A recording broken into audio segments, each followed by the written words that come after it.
Ako yung nag-request ng ano, ng sa may bintana. Sa bintana, dito ako napunta sa gitna. Putik na.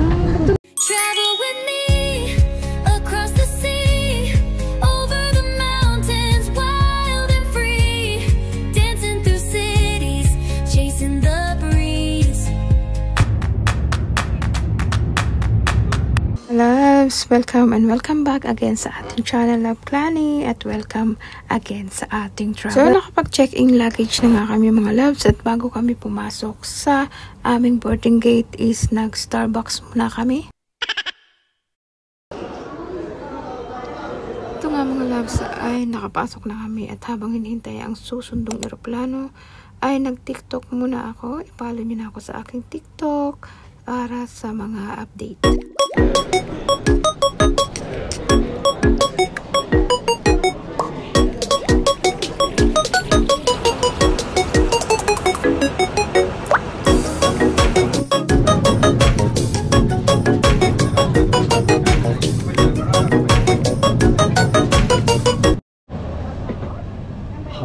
Ang sinakyan nga pala namin ay ang Al Jazeera Airways, mga loves. So, first time kong sumakay dito kaya medyo hindi ko pa alam kung ano yung nasa loob, kung gaano kalaki.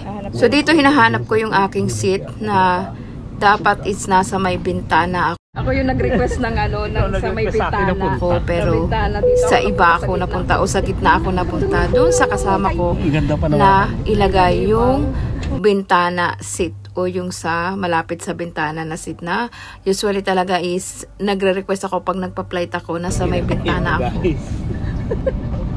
Yung kasama kong may galit sa kanila. So, dito nga sa Jazeera ay hindi libre ang pagkain. Kailangan mong bumili. So, dahil nga 2 hours lang naman ang biyahe namin, so, nag-idlip na lang muna kami dahil di naman kami bibiling pagkain. At dahil hindi naman nga ako makatulog is, minabuti kong mag-transfer na lang ng aking files from GoPro sa iPad. Para hindi mapulang aking GoPro. Konting info lang sa mga magta-travel sa Georgia. Ang kailangan nyo lang po ay yung civil ID mo, passport, of course, ang ticket. Sa mga naandito sa Kuwait.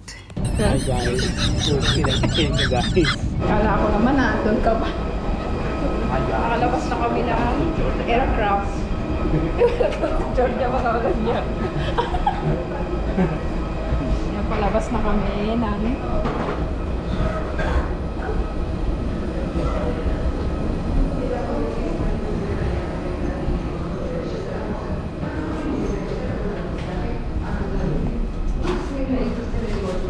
dalawang ayan yung shoot out.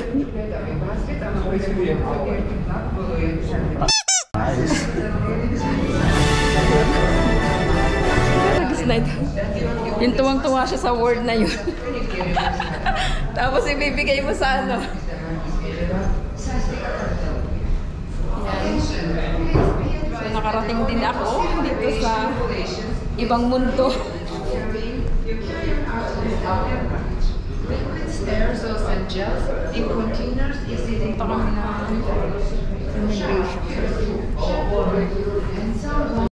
So dito na kami sa Georgia, pick up ng luggage. Dito ba tayo? 611 tayo. Oh.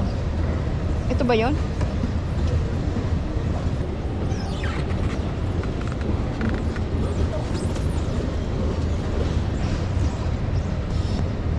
Yung lima. Nakuha na namin luggage. Then, lalabas na kami sa airport. Saglit lang, ma? Saglit lang?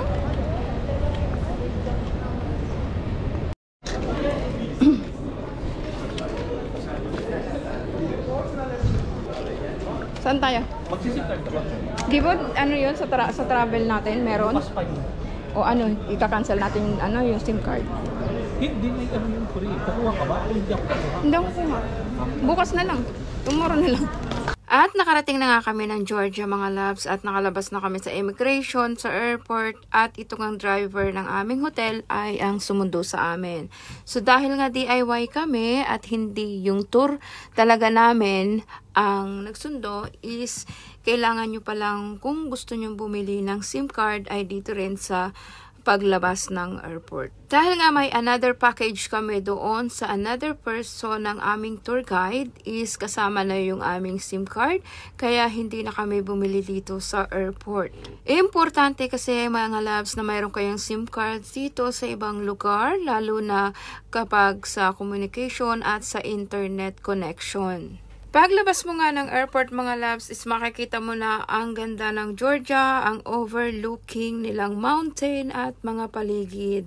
Na makikita mo ang mga greens o mga puno o mga pine tree na talagang marirelax ang iyong mata. Sa labas ng airport is mostly maririnig mo ang mga tour guide na nagpapaliwanag kung ano yung mga dapat gawin at hindi dapat gawin sa mga guests nila. Dahil nga tayo ay hindi marunong mag-speak o magsalita ng kanilang salita ay kailangan natin ng translator at kailangan nyo talagang magkaroon ng tour guide. Ang mga salita dito ay syempre Georgian speaking or Kartvelian language which is hindi naman natin talaga alam ito. Hindi sila masyadong nagsasalita ng English kaya talagang kailangan mo ng SIM card na may internet na magkakaroon ka ng translator sa internet. Ganun din yung yung mga to. Medyo warm lang yung weather dito kaysa sa Kuwait. Konti lang. Pero mainit pa rin.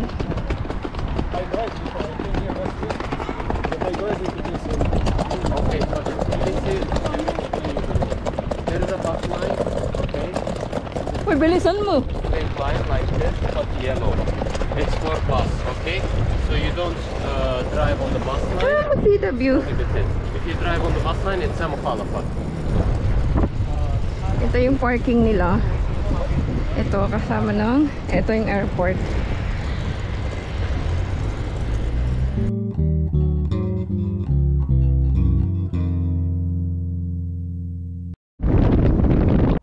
Nakasakay na nga kami sa sasakyan ni brother na nagsundo sa amin at dito nga mga loves mukhang na-appreciate ko yung hangin at lamig. At yung lamig na mararamdaman mo is para bang nasa Baguio ka na yung winter season mga loves kasi nga ang hangin niya na dumadampi sa pagmumukha ko ay malamig din.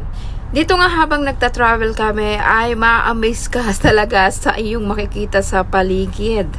Kung nakapunta ka na sa Baguio or Tagaytay ay may similarities pero nga dahil sa lamig ng simoy ng hangin at sa mga green na iyong makikita sa paligid. Dito nga ay feeling ko na kahit malakas ang hangin ay feeling fresh pa rin ako dahil sa simoy ng hangin. Kahit magulo ang iyong buhok ay madali mo siyang ayusin dahil nga sa fresh yung hangin, hindi malagkit, ay madali mong i-brush ng kamay lang at maaayos ulit. Another thing mga loves na maa-amaze ka habang nagta-travel ka papunta sa iyong hotel dahil halos ng mga bahay dito ay nasa bakuran lang nila ang mga grapes, apple at yung pomegranate. Yung tipong sawang-sawa na silang kumain ng ganong prutas at hinahayaan na nilang mahinog sa puno at malaglag sa lupa. Samantalang dito sa Kuwait ay napakamahal ng ating prutas na yan. Travel with me across the sea, over the mountains, wild and free, dancing through cities, chasing the breeze. Come on, travel with me, where dreams run deep, over the rivers, across the fields, laughing with stars in a sky so sweet.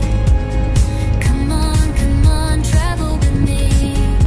So dito na kami sa lugar pero hinahanap pa ng driver yung hotel o yung bahay na aming paglalagian ng ilang araw o andoon sa ilalim. Ayan. So mukhang ang view namin ay puro bahay. Ay, yun lang yung mga picture sa kanila.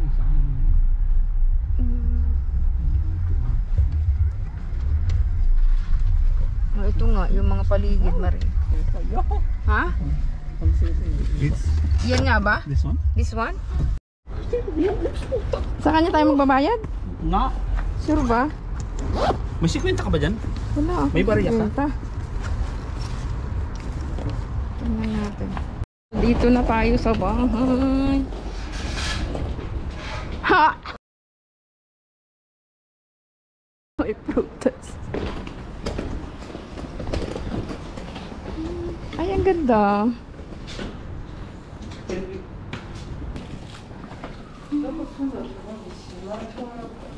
Gayet Çönavi tamam daha geri çıkar. Ama çıkarım